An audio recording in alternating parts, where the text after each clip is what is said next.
because he can tell I know he isn't a real vicar.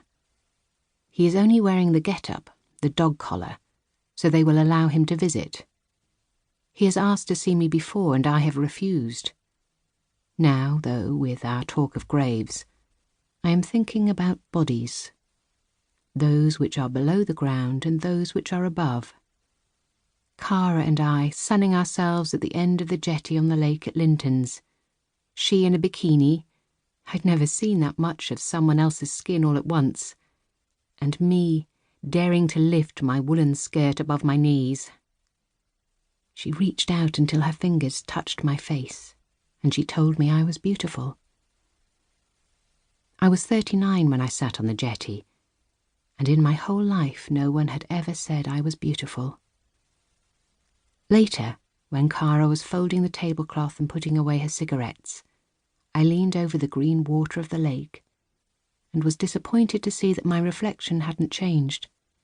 I was the same woman, although for a while that summer, 20 years ago, I came to believe her. More images come then, one superimposed on the next, and I abandon chronology in favour of waves of memory, overlapping and merging. My final look through the Judas hole. I am kneeling on the bare boards of my attic bathroom at Linton's, one eye pressed to the lens that sticks up from the floor, a hand covering the other to keep it closed. In the room below mine, a body lies in the pinking bath water, the open eyes staring up at me for too long. The floor is puddled and the shine of wet footprints leading away is already disappearing. I am a voyeur, the person who stands at the police tape watching someone else's life unravel. I am in the car slowing beside the accident but not stopping. I am the perpetrator returning to the scene of the crime. I am the lone mourner. Judas hole. I had never come across that word until I came here, to this place. How long ago?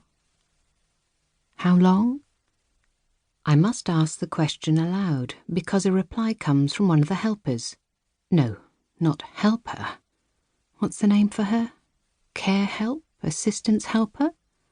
My wasting disease has eaten away more than flesh. It has taken any memory of last week as well as the names and titles I was told an hour ago. But it is kind enough to leave the summer of 1969 intact. It's 11:40, the woman says. I like this one. Her skin is the colour of a conker I have picked up in late September and discovered in a jacket pocket in early May. Louder, she says, "Only 20 minutes till lunch, Mrs. Jellicoe." She pronounces it Jellicoe, as if I might be a manufacturer of puddings. Mrs. Wagner's pies. Mr. Kipling cakes. Mrs. Jellicoe's what? I have never actually been Mrs. Jellicoe. I have never married. I have no children. Only here, in this place, do they call me Mrs. The vicar has always called me Miss Jellicoe from the first time I met him. The vicar. I realise my hand is empty and he is gone. Did he say goodbye? 20 years, I whisper. The memory of my first sight of Cara stirs me.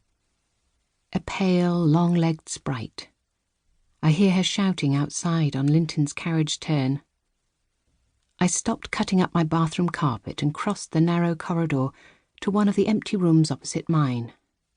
Under the attic window, a lead-lined gutter edged by a stone parapet was packed with decaying leaves and the sticks and feathers of ancient pigeon nests.